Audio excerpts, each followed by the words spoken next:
L'évangile de Jean chapitre 1. Au commencement était la parole, et la parole était avec Dieu, et la parole était Dieu. Elle était au commencement avec Dieu.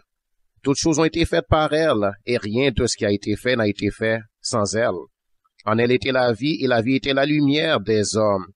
La lumière luit dans les ténèbres, et les ténèbres ne l'ont point reçue. Il y eut un homme envoyé de Dieu, son nom était Jean. Il vint pour servir de témoin, pour rendre témoignage à la lumière, afin que tous Cruce. par lui. Il n'était pas la lumière, mais il parut pour rendre témoignage à la lumière. Cette lumière était la véritable lumière qui, en venant dans le monde, éclaire tout homme. Elle était dans le monde, et le monde a été fait par elle, et le monde ne l'a point connue. Elle est venue chez les siens, et les siens ne l'ont point reçue. Mais à tous ceux qui l'ont reçue, à ceux qui croient en son nom, elle a donné le pouvoir de devenir enfants de Dieu, lesquels sont nés non du sang, ni de la volonté de la chair, ni de la volonté de l'homme, mais de Dieu. Et la parole a été faite chair, et elle a habité parmi nous, pleine de grâce et de vérité, et nous avons contemplé sa gloire, comme une gloire comme la gloire du Fils unique, venu du Père. Jean lui a rendu témoignage, et s'est écrié, c'est celui dont j'ai dit, celui qui vient après moi m'a précédé, car il était avant moi.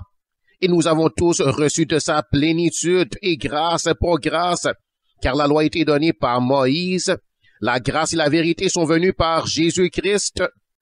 Personne n'a jamais vu Dieu, le Fils unique qui est dans le sein du Père est celui qui l'a fait connaître.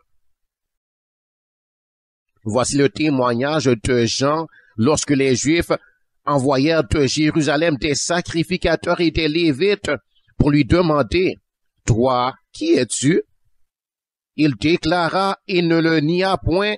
Il déclara qu'il n'était pas le Christ. Et ils lui demandèrent, « Quoi donc? Es-tu Élie? » Et il dit, « Je ne le suis point. » « Es-tu le prophète? » Il répondit, « Non. » Ils lui dirent alors, « Qui es-tu? » Afin que nous donnions une réponse à ceux qui nous ont envoyés. Que dis-tu de toi-même? Moi, dit-il, je suis la voix de celui qui crie dans le désert. Aplanissez le chemin du Seigneur, comme a dit Ésaïe, le prophète. Ceux qui avaient été envoyés étaient des pharisiens. Ils lui firent encore ces questions. Pourquoi donc baptises-tu, si tu n'es pas le Christ, ni Élie, ni le prophète? Jean leur répondit, moi je baptise d'eau, mais au milieu de vous, il y a quelqu'un que vous ne connaissez pas, qui vient après moi. Je ne suis pas digne de délier la courroie de ses souliers. Ces choses se passèrent à Béthanie, au-delà du Jourdain, où Jean baptisait. Le lendemain, il vit Jésus venant à lui, et il dit, voici l'agneau de Dieu qui ôte le péché du monde. C'est celui dont j'ai dit, après moi, il vient un homme qui m'a précédé, car il était avant moi.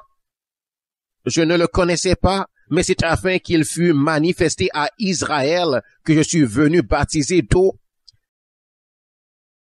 Jean rendit ce témoignage.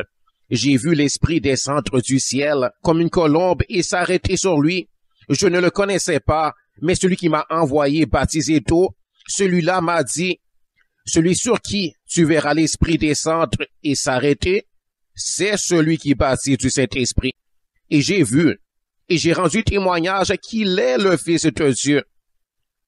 Le lendemain, Jean était encore là avec 2 de ses disciples, et ayant regardé Jésus qui passait, il dit, voilà l'agneau de Dieu. Les 2 disciples l'entendirent prononcer ces paroles, et ils suivirent Jésus. Jésus se retourna, et voyant qu'ils le suivaient, il leur dit, que cherchez-vous? Ils lui répondirent, Rabbi, ce qui signifie maître, où demeures-tu? Venez, leur dit-il, et voyez. Ils allèrent, et ils virent où il demeurait, et ils restèrent auprès de lui ce jour-là. C'était environ la 10e heure.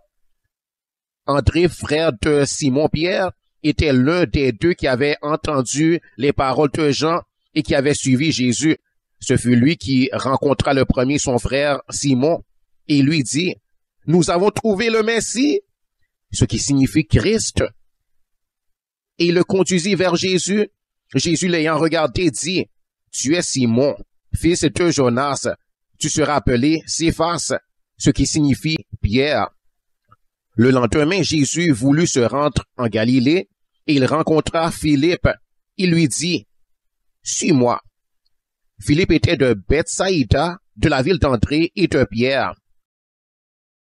Philippe rencontra Nathanaël et lui dit, « Nous avons trouvé celui de qui Moïse a écrit dans la loi et dont les prophètes ont parlé, Jésus de Nazareth, fils de Joseph. » Nathanaël lui dit, « Peut-il venir de Nazareth quelque chose de bon? » Philippe lui répondit, « Viens et vois. » Jésus, voyant venir à lui Nathanaël, dit de lui, « Voici vraiment un Israélite dans lequel il n'y a point de fraude. » « D'où me connais-tu? » lui dit Nathanaël. Jésus lui répondit, « Avant que Philippe t'appelât, quand tu étais sous le figuier, je t'ai vu. » Nathanaël répondit et lui dit, « Rabbi, tu es le Fils de Dieu, tu es le roi d'Israël. » Jésus lui répondit, « Parce que je t'ai dit que j'ai été vu sous le figuier, tu crois? Tu verras de plus grandes choses que celles-ci. » Et il lui dit, « En vérité, vous verrez désormais le ciel ouvert et les anges de Dieu monter et descendre sur le Fils de l'homme. »